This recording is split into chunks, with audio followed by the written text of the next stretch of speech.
Hey guys, I want to make a quick video on how to find and replace the air suspension compressor relay on a GT535i. This model is a 2015, but it's basically this guy. Lives in the right rear trunk, right down there. So you got your main fuse panel right here.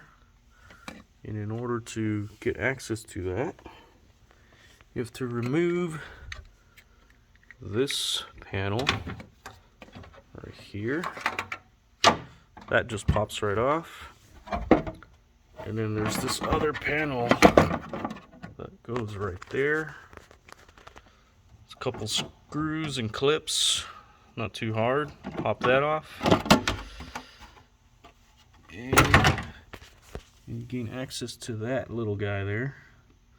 And that's it. So if you're having any suspensions where your rear is lower and the compressor's not kicking on, most likely it's that guy. Also check the fuse. Alright, hopefully this helps somebody out there.